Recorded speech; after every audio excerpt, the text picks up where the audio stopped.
Jak and Daxter. This is one of my favorite games of all time. I really can't stress enough just how much I love this game. And a lot of that really comes down to the movement. Now, the gameplay you're watching really isn't my best. I think when I hit the record button, my skills kind of went down the drain, so you can't exactly see what I'm going to discuss here, but the gameplay and the fluidity of movement in the Precursor Legacy is one of the best platforming movement systems ever conceived. And there's a reason they didn't change it at all in Jak 2 or 3, because it was already perfect. It's up there with Super Mario Odyssey and Astro Bot.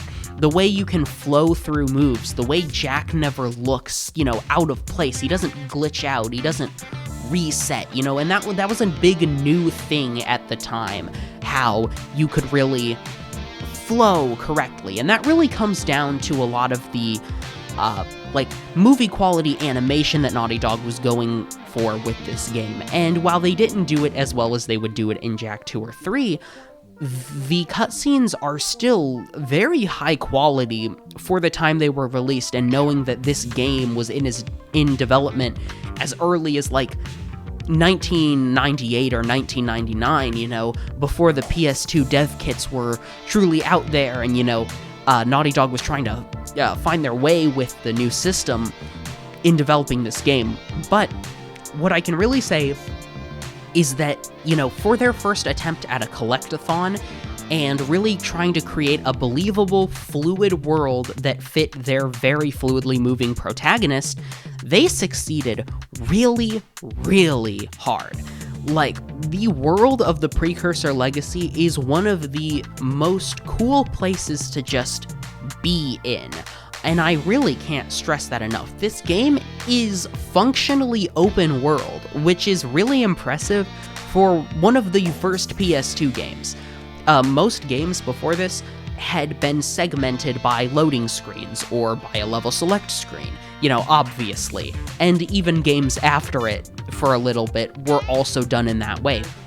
But here, the developers really took advantage of the PS2's power and the great practice of masking your loading zones through tunnels or through short passages to make the world feel very, very believable, alive, and connected.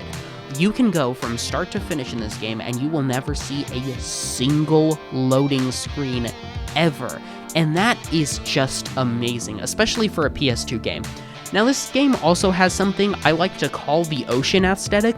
It was something a lot of early PS2 and Dreamcast games had, where everything was kind of based around beaches, oceans, and had this sort of Y2K feeling. And I know I wasn't alive for Y2K, so I don't, but that's the only way I can really describe it. And that aesthetic, of course, I have strong ties to Sonic Adventure, and that game also falls into this category, and so, I feel a lot of that in this. The day-night cycle is part of that. The sunsets you get, the skybox with the bright green stars, and the lighting that shifts and creates just this really peaceful aesthetic, especially on Sentinel Beach. It's beautiful, and I adore it.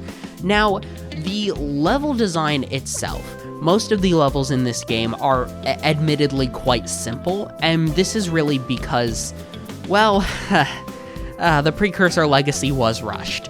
And you can really see that in the last third of the game. The lava crater does not have as many levels as Rock Village or Sandover did.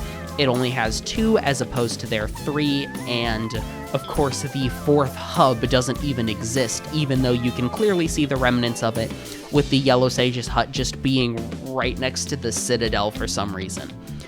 But the levels themselves are just really nice, and I know I just keep saying nice, but that's the only way I can describe them. They're easy, they're like comfort food. This game is comfort food for me. That's really what I'm trying to say, and I think that's basically the best way I can put it. If I'm feeling really stressed, I can play this game to calm down. If I want to play something I know I'll enjoy, that I know will make me smile, that I know will make me feel at ease, this is what I will turn on. Because it's not too challenging. It doesn't like force you to have super fast reaction times. It's fun. There's a variety of environments, a variety of things to do, charming characters, just watching Jak and Daxter move through the environment and just kind of walking around these environments. The sound effects are so crunchy.